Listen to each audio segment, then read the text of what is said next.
Imagine if I told you that your brain has been lying to you every single day of your life. Not because it's broken, not because you're weak, but because happiness was never its job. Your brain wasn't designed to make you feel fulfilled. It was designed to keep you alive. For hundreds of thousands of years, our ancestors didn't survive by appreciating beautiful sunsets or feeling grateful for what they already had. They survived by constantly asking one question: what could kill me next? The humans who noticed the rustle in the bushes before everyone else survived. The ones who assumed everything was fine off and didn't. So evolution rewarded a brain that was constantly searching for problems. And that ancient survival system is still running inside your head today. Your brain scans for danger long before it notices peace. It remembers criticism longer than compliments. It replays embarrassing moments for years, but forgets hundreds of ordinary, happy days. Not because your life is terrible, because your brain believes negative information is more valuable than positive information. Psychologists call this the negativity bias. Your mind naturally gives more attention, more emotion, and more memory to what might hurt you than to what makes you smile. Think about it.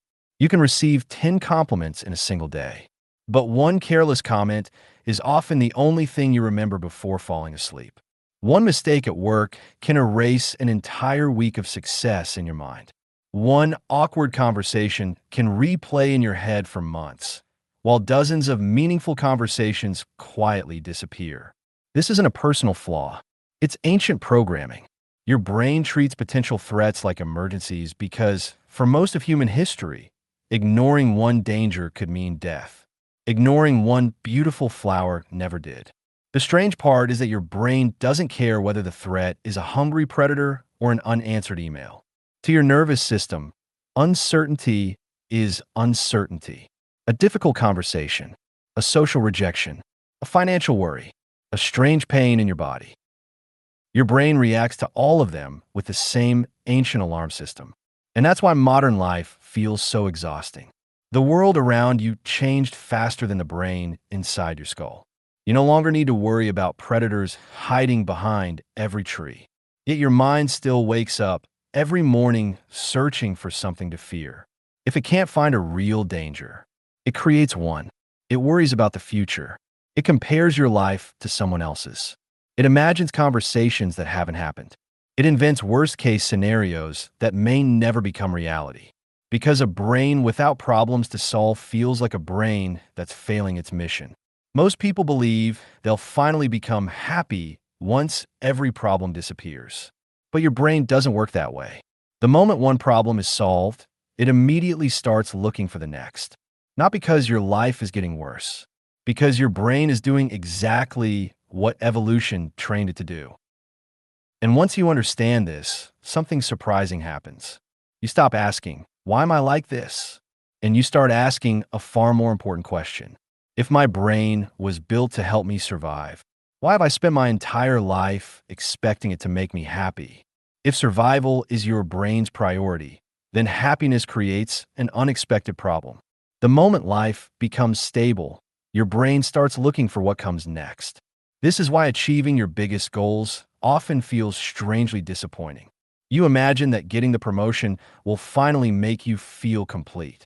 You tell yourself that losing the weight will change everything. You believe the new relationship, the new house, the new car, or the larger bank account will finally bring lasting happiness. And for a moment, they do. You feel excitement, relief, pride, maybe even joy. But then something curious happens. The feeling fades. Not because you chose the wrong goal, because your brain quickly turns extraordinary into ordinary. Psychologists call this hedonic adaptation. Your brain constantly adjusts to your new normal. What once felt like a dream slowly becomes your baseline. Think back to the last time you bought something you desperately wanted.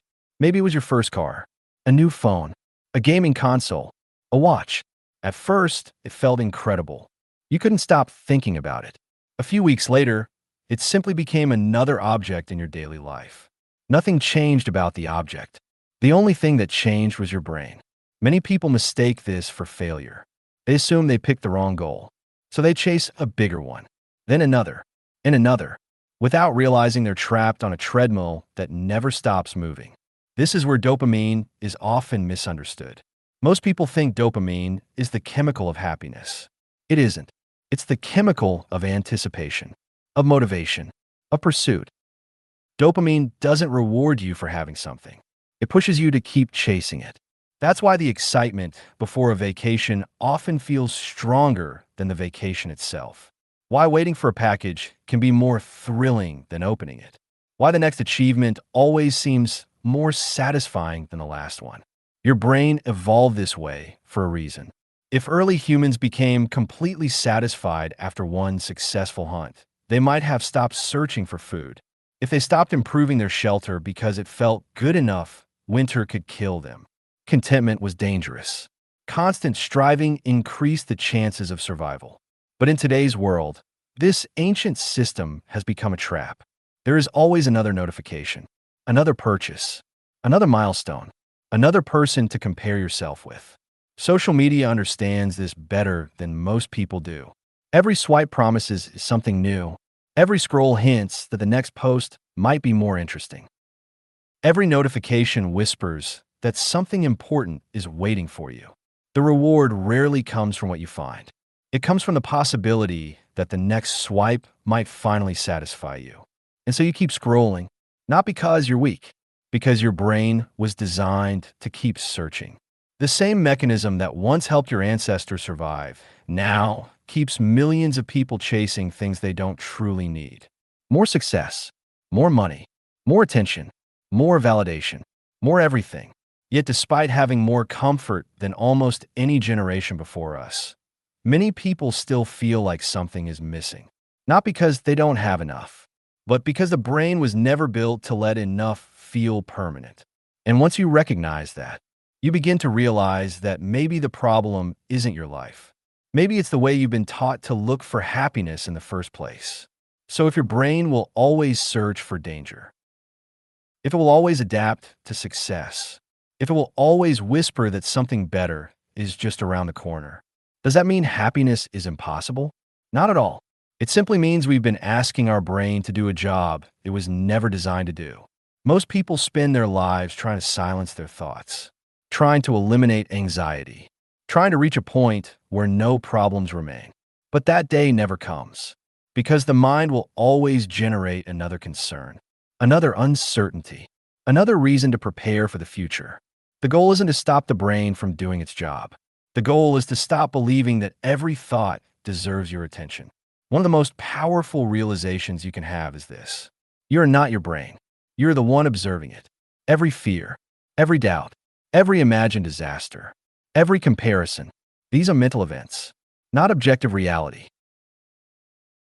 The moment you create a small distance between yourself and your thoughts, they begin to lose their power. This is why practices like mindfulness have been valued for thousands of years. Not because they remove negative thoughts, but because they teach you to watch them instead of becoming them. The Stoic philosophers understood this long before neuroscience existed. They believed that suffering doesn't come directly from events. It comes from the judgments we attach to them. Buddhist teachings reached a similar conclusion. Much of our suffering is created by endless craving. The constant belief that happiness exists somewhere else, in another achievement, another relationship, another version of ourselves.